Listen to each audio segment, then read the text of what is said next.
Bonjour à tous, j'espère que vous allez bien. Alors aujourd'hui je voulais partager un petit peu avec vous quelques pratiques techniques d'aquarelle que j'utilise notamment pendant mes ateliers. Voilà, alors j'avoue je voulais montrer ma bouille un peu, mais je suis pas très en forme ce matin, un peu enrhumée et donc j'ai pas une très bonne tête. J'ai même fait un feu pour vous dire tellement j'avais un petit peu froid. Alors, voilà ce que j'ai créé pour vous, un petit arbre tout simple.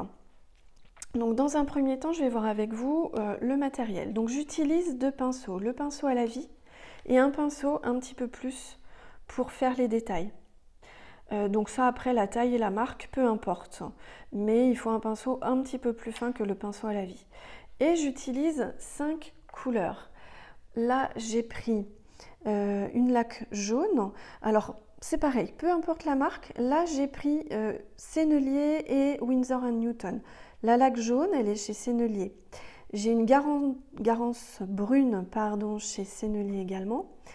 Là, vous avez le vert de vessie chez Winsor & Newton. Et le terre verte brûlée chez Sennelier. Et pareil, une terre d'ombre brûlée chez Sennelier. Peu importe la marque, il faut que vos couleurs correspondent évidemment à ce que vous ressentez pour faire cet arbre. Moi j'ai voulu un arbre un petit peu automnal mais qui commence à verdir avec le printemps. La laque jaune, vous pouvez utiliser une gomme Gut qui est très lumineuse également et qui apporte vraiment ce côté un peu ensoleillé que j'aime beaucoup moi pour faire les arbres. La Garance brune, c'est pareil, ça peut être un rouge un peu foncé, dilué un petit peu avec soit un peu de vert. Ça permet en fait d'atténuer un rouge trop prononcé. Voilà. Et puis au niveau des verts, après vous voyez en fonction des marques que vous avez. En règle générale, on tourne toujours sur les mêmes couleurs. Hein. Ce sont les noms en fait qui vont changer énormément. Enfin énormément non, mais qui vont changer. Alors, pour faire cet arbre, on va changer de feuille. Là, j'ai utilisé du papier à nœud muleux. Papier qui est très pratique pour faire ce genre de petites illustrations, je trouve. Allez, c'est parti. On est toujours sur du grain 300 g. Donc, je vais commencer par travailler humide sur sec, pardon. C'est-à-dire que je vais carrément tout de suite prendre mon aquarelle et j'utilise d'abord la couleur la laque jaune, le jaune, et je vais d'abord faire mes fusions, mes fonds, avant de travailler les détails. Donc pensez tout d'abord à la forme de l'arbre que vous voulez donner, c'est-à-dire que là j'ai fait celui-ci évidemment, je ne vais pas obtenir le même, j'aime pas trop reproduire et c'est très difficile pour moi de faire deux fois la même chose. Là d'ailleurs sur le premier je n'ai pas fait quelques détails de branches. Je vous les montrerai au fur et à mesure. Donc dans un premier temps, je pense un petit peu à l'arbre que je veux faire. Soit quelque chose de rond comme un chêne, soit un peu ce que j'ai fait ici avec trois parties en fait. Une partie plus épaisse en bas. Et puis au fur et à mesure que l'on monte, on a quelque chose de plus fin. Allez, c'est parti. Moi, je vais faire une base, pareil, un petit peu plus épaisse. En bas de l'arbre. Je vais essayer de me baser sur ce que j'ai fait quand même. Donc de façon très aléatoire, je viens poser mon jaune. Là, j'ai fait comment on appelle ça, un jus. J'ai dilué ma laque jaune et j'ai laissé une partie, comme vous pouvez le constater, la partie de ma couleur qui sort du tube. Donc un jus un petit peu plus crémeux, un peu plus pâteux. Donc là, je fais le premier, j'humidifie bien quand même. Et je laisse toujours un peu de papier blanc, ce qui va me servir, vous allez voir par la suite, à faire mes détails de branches. Et c'est important, ça permet de donner de la lumière à votre arbre également. Je vais y arriver ce matin, je parle un petit peu du nez, je suis vraiment désolée. Et puis on continue comme ça. Là, on va faire notre deuxième partie d'arbre. Pensez toujours à une perspective, à donner de la profondeur à votre arbre. Donc même si c'est un arbre, il faut penser également à placer votre lumière. Moi, je vais la placer qui vient par ici. Lumière naturelle, en fait, de ma fenêtre. Et donc, du coup, j'intensifierai mon arbre d'un côté. Vous allez voir au fur et à mesure. Donc, pareil, je pose ma couleur assez rapidement, hein, puisque après, on va venir faire nos fondus. Et je fais le haut de mon arbre, toujours avec un petit peu plus de détails. Je pose ma couleur vraiment de façon aléatoire. Avec ma pointe du pinceau, je viens faire quelques détails qui se détachent. Ça peut être sympa aussi de votre arbre, de vos fondus un petit peu. Pas partout. Il ne faut pas que ce soit symétrique. On a toujours tendance à faire quelque chose de symétrique. C'est vrai qu'il faut chercher à rester léger. On rince bien et je continue avec le verre de vessie, donc mon verre clair, et je vais commencer à mettre des couleurs voilà, de vert un petit peu plus foncé, mais pas partout. J'intensifie les zones où il y a le papier, où on voit le papier, et je pose ma couleur essentiellement vers le bas, en fait, de mes arbres. Je fais pareil pour terminer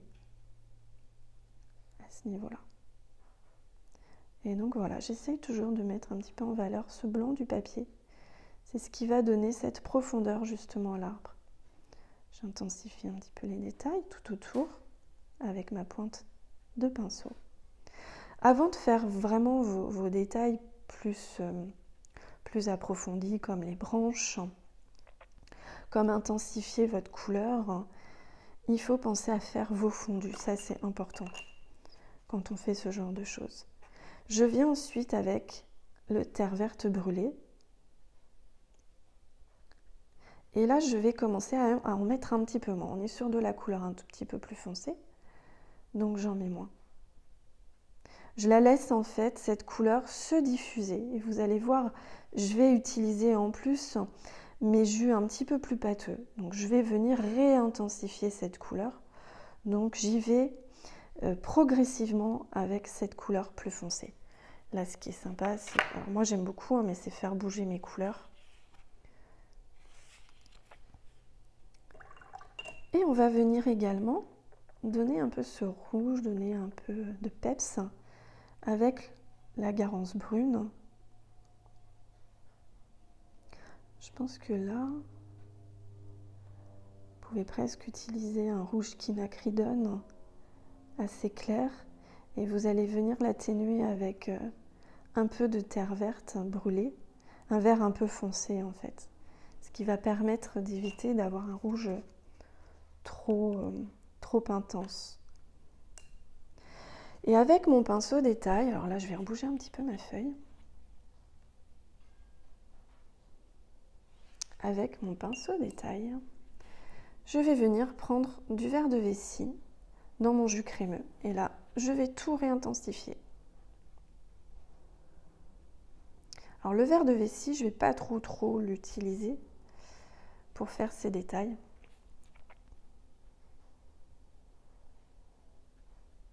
Vous voyez, on arrive tout de suite un petit peu à réintensifier.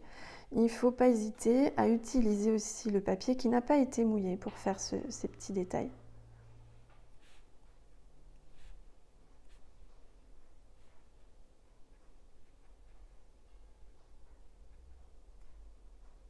Et on utilise la pointe du pinceau. On n'écrase pas son pinceau. Et puis là, donc je rince bien, toujours entre chaque couleur. Là, je vais faire pareil. Je vais prendre le terre verte brûlée dans le jus vraiment crémeux. Donc on va avoir une couleur très intense quand on va l'appliquer. On peut attendre que ça sèche un petit peu aussi. Là, je vais commencer par le haut, comme ça ma couleur du bas va sécher un petit peu. Et là, je vais réintensifier de nouveau tout ce que j'ai pu faire. Et cette couleur, ce vert intense, on va le laisser se diffuser.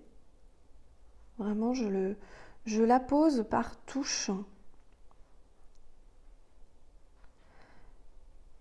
Je mets en valeur le papier que j'ai laissé. Vous voyez, Ça permet de créer des creux, hein, de créer une profondeur et une perspective. Là, je vais peut-être m'arrêter. J'aime pas trop là ce que j'ai fait.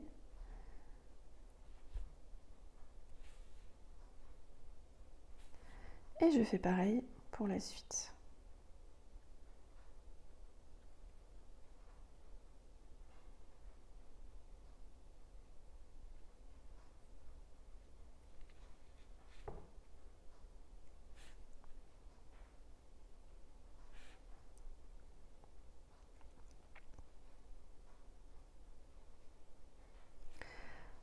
J'en reprends et je vais faire pareil pour terminer sur le bas de l'arbre. Je vais réintensifier tout à l'heure un petit peu mon garance brune également. Je voudrais qu'il soit plus foncé.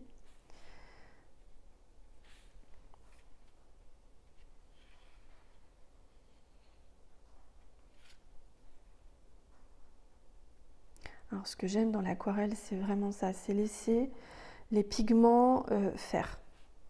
C'est très intéressant.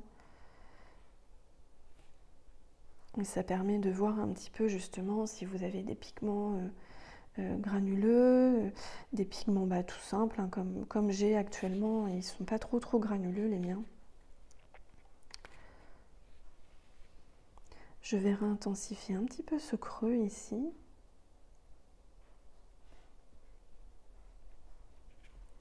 Si vous avez un petit peu trop d'eau sur le côté comme j'ai là, hop, je réabsorbe. C'est-à-dire que j'ai toujours ma petite éponge, j'éponge mon pinceau et je réabsorbe. Vous voyez ?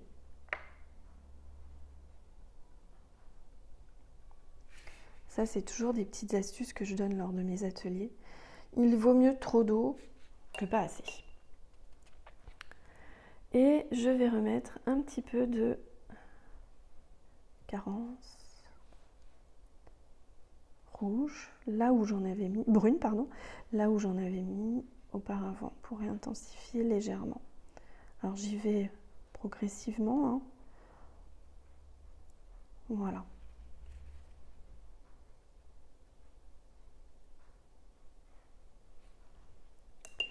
Ensuite, on va passer au tronc.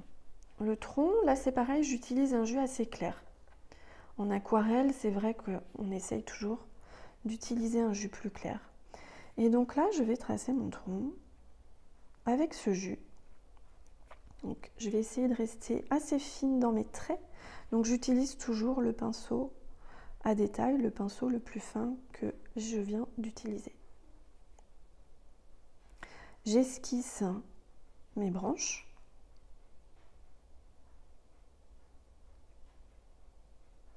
Et ensuite, avec le jus un peu plus crémeux que je viens prendre, je vais réintensifier tout ça. Pareil, je vais laisser le pigment en fait agir.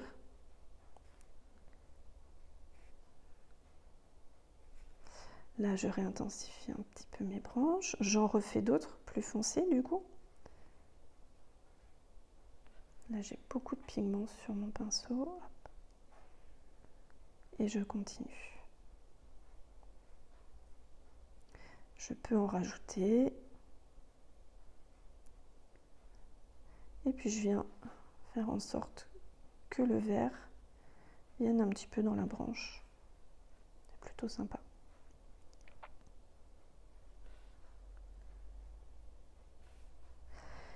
Et pour faire la base, c'est pareil, j'utilise le jus plus épais et je vais venir juste tracer un trait à la base de mon arbre. Très intense, on peut même réintensifier, c'est pas grave si vous repassez. Je rince bien et avec une eau vraiment très propre, je vais venir rediluer l'ensemble. Alors, il faut travailler rapidement. Si vous attendez trop, vous allez avoir une trace, hein, ce qui n'est pas forcément très joli, très artistique. Tout dépend de ce que l'on veut.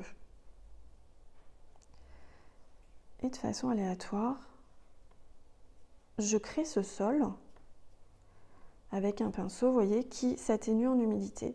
Donc, ça crée un petit relief. Ce que je peux faire, c'est réintensifier avec mon jus un petit peu plus foncé et laisser réagir le pigment dans l'eau.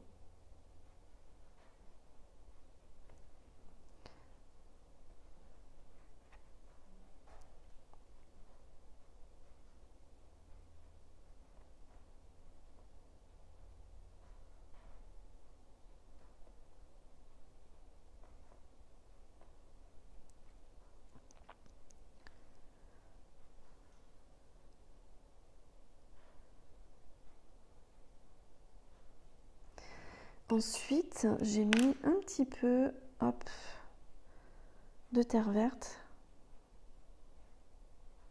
Alors, vous voyez, c'est plus que sur l'autre. Comme quoi, on n'arrive jamais à faire pareil au final. C'est ça qui est bien. Voilà.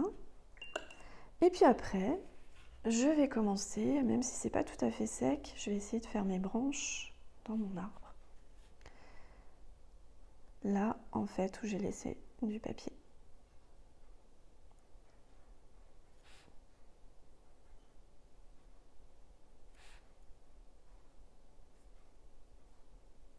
On n'est pas obligé d'en mettre partout, hein. C'est vrai que là, je m'emballe peut-être un petit peu. Hop.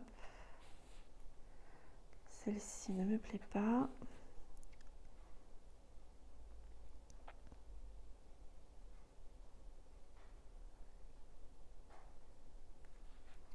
Et on va faire pareil sur les autres. Donc là, vous utilisez vraiment la pointe de votre pinceau. Si vous n'avez pas de pinceau très très fin. C'est vrai que du coup, je me suis bien adaptée. Alors j'en ai un qui est extrêmement fin.